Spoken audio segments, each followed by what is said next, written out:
So next up, podcast listeners, diversity over merit, which is the subject of this podcast.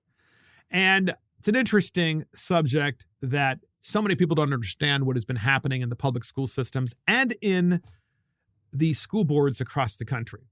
So there was this concerted effort under the Obama administration and, to be fair, Obama-Biden, but it started in the Obama administration to convince school boards and public education teachers that merit should be taken out of public school measurement. In other words, they wanted schools to get rid of the salutatorian and the valedictorian. In other words, don't recognize the people at the top because we can't reward excellence. So that started under Obama. And interestingly enough, I remember talking to teachers who would say to me, yeah, I think that's a good idea. I mean, these were teachers who were in the middle or right of center.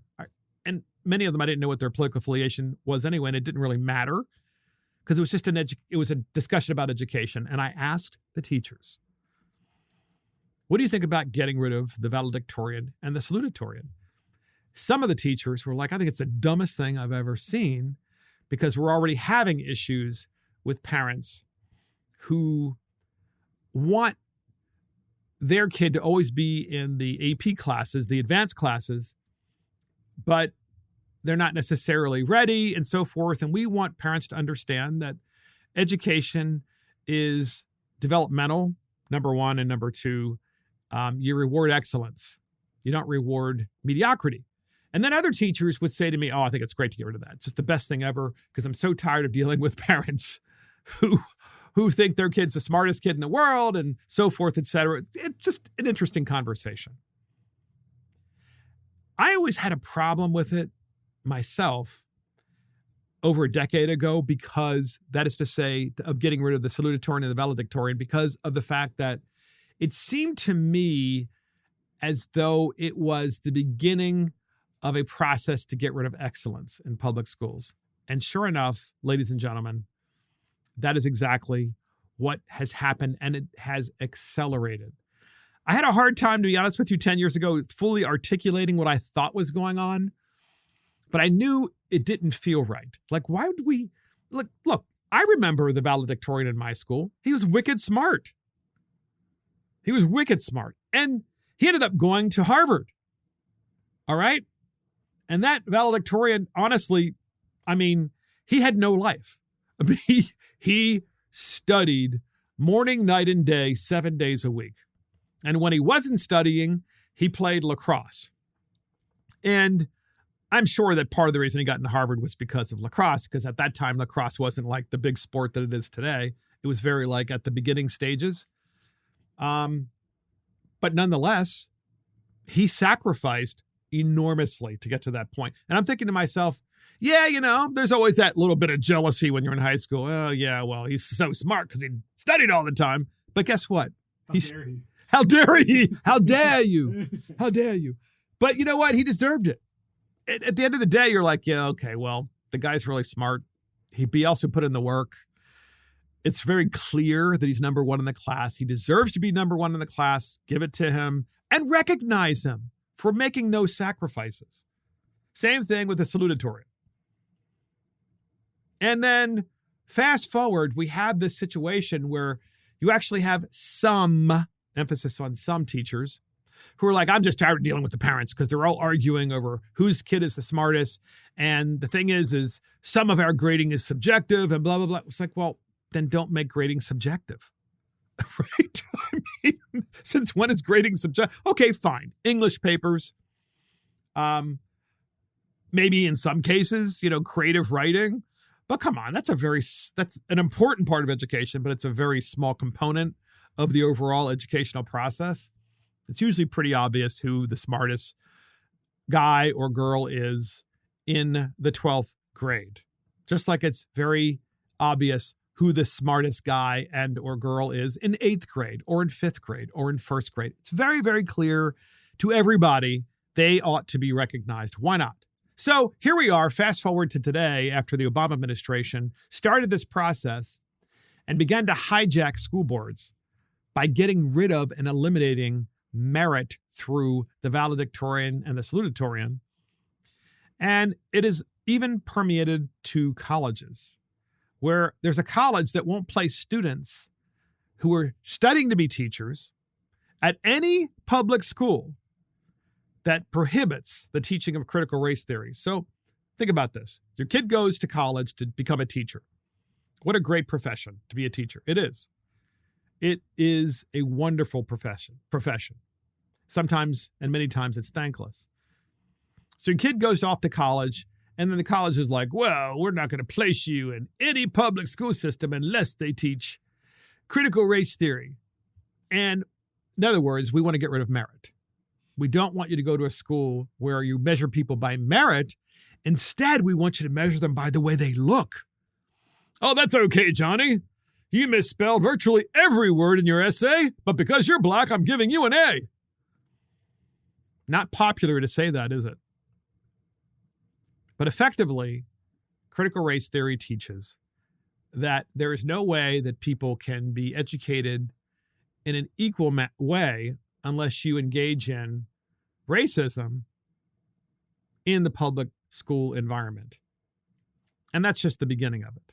And this all started under Barack Obama, when he wanted to get rid of merit in public education, namely recognizing the valedictorian and the salutatorian.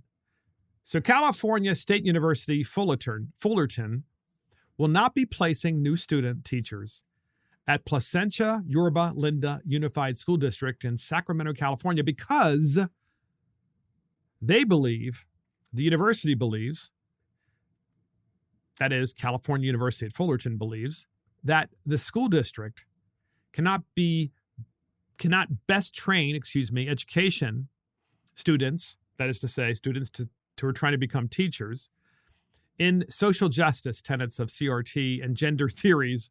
Can you believe this? So once again, you have this college in California. It's California State University at Fullerton, who's saying that the teachers that they are teaching to become educators cannot be placed in the Placentia Yorba Linda Unified School District because that school district isn't doing enough for social justice, CRT, and gender theories. Think about that. Gender theories, public education, K-12, gender theories. Like, yeah, I have a theory. There are more than two genders. I'm sorry, gender, what? In public, why is that relevant? And all of this started under Barack Obama. And believe me, ladies and gentlemen, if you can start that early teaching children that there are more than two genders, there's almost nothing that you can't convince people of that is untrue. And this all started under Barack Obama. The same thing happened in my own local government, ladies and gentlemen. On my own local school board, there was a very sneaky two individuals on a 5-member school board that they were very actively getting rid of the salutatorian and the valedictorian. And they were just like, it just isn't worth it. There's just too much arguing over who's going to be decided. It's like, and that was their argument. But the truth is, now that I have observed these two individuals over the period of a decade, I've realized it was all coordinated by Barack Obama and all of the Obamaites to get rid of merit throughout public education, which means that the next generation coming up is going to try to get rid of merit in every aspect of society. So no matter what you achieve in society, you didn't deserve that. You only got that because of the way you look. That is what your children could very well be learning in K-12. So in the Daily Caller, colleges chose diversity over merit. Now they're getting neither. So pretty funny, right? So it's all coming back. The chickens are coming home to roost. So since eliminating standardized tests in the college admission process, higher education institutions are struggling to judge applicants. Can you believe how stupid that is? So think about this. We got rid of standardized testing in college admissions process. So instead, we're going to just judge people by, the way they look and their grades in the public school system. So you could be coming from a terrible public school system and be an A student, but effectively fail the college admissions test. Not that there's a pass or fail, but we all know that there really is. And the college education institutions are saying, well, now it's really hard to judge applicants. I mean, imagine that. Quote, it's pure magical thinking to expect good results by eliminating standardized tests. From the start, it's been clear that removing objective tests from admissions would erode standards, and it has, while simultaneously giving a greater advantage to wealth students who can game the holistic admissions. John Saylors said at a fellow at the National Association of Scholars told the Daily Caller News Foundation. So in other words, we have college admissions officers who have been told, for whatever reason, again, this all started under Obama, you can't really judge people by the merit of when they apply from high school. So people begin applying to college typically in their junior year, the end of their junior year, by the way. And then the college admissions, the actual notification that you got into the college begins at the beginning of typically it begins at the January of your senior year. And what we're being told is now many of these colleges are saying, hey, we have a lot of students in our college that are actually failing. They're not performing very well. And the reason they're not performing very well is because they probably weren't qualified to be in this college to begin with. And let's find out why that happened. We have no, remember, these are supposed to be educators. We can't figure out why that's happening. And now, of course, they've decided that it's probably because there's no objective way when you are allowing children into, or young adults into your college, of determining how successful they can possibly be, because you don't have any kind of standardized test, any way of truly and objectively seeing whether they can be successful or not. And look, I know a lot of you out there in Podcast Center are like, well, I don't like standardized tests anyway. You know what? You can get a great education in any one of the schools across America if you apply yourself. And this idea that you didn't get into your first choice, and this is always part of the problem, right? We got to this point today because Barack Obama has convinced the left, and it all started when he was president of the United States, and the left has continued this, and they keep expanding it by telling people the reason individuals aren't getting into college is because of the way they look. And now we're finding out that merit actually matters to the college admissions process because we have so many students who are failing out of college, aren't able to do the work. So colleges that eliminated mandatory testing for applications, went to test optional, are struggling to fairly assess students because they lack standards to judge the applicants, according to a report by Vanderbilt University's assistant professor Kelly Slay.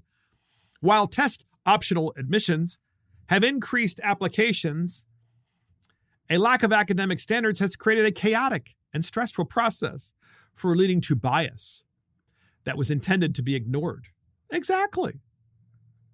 The whole idea of a truly fair application process was to measure people based on merit. And you would have scores, right? We're going to give 50% of the score to your grades in high school and combined with your tests from the college admissions testing. And then we're going to give 25% to character. You know, what have you actually accomplished in your community, and what kind of organizations do you belong to, and what have you achieved while you're there? And we're going to give 25%, let's say, to your recommendations and or maybe just to your own essay that you write. Whatever it is, right? But have it apply the same way to everyone. And naturally, what Barack Obama wanted to do, and which this is why public education, by the way, ladies and gentlemen, is so crooked today, is we now have all of these individuals who have, over the past 10 years, gone to these colleges. Many of them had no business getting in. They graduate from them, and many of them now are in positions of authority, and they're just as stupid as stupid can be and have no business being in these positions that they're in. Well, hey, I graduated from Harvard. Yeah, well, or I graduated from Yale. Yeah, well, you actually know nothing. You know nothing because you got in for all the wrong. So Obama has so corrupted the public education process, and the Democrats are doubling down. And ladies and gentlemen, it all started with getting rid of merit. And the Democrats have decided that diversity, not diversity of opinion, but diversity defined as the way you look, matters far more in a college environment.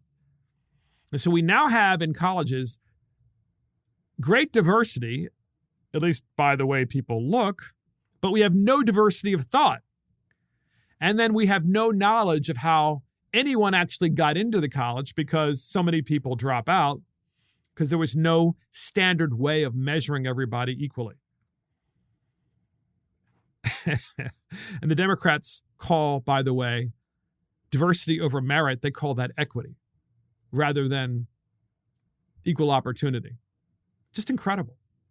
And that's really where public education is today, at least in higher ed, but also K-12 as well. And it all started with getting rid of the salutatorian and the valedictorian. And so many people were looking the other way, going, it's not a big deal. Doesn't really matter. Maybe change is good. And here we are. It's all blowing up because we have some of the dumbest people getting degrees and graduating and telling us how smart they are because they have a degree. I mean, those are the worst. Those are the worst.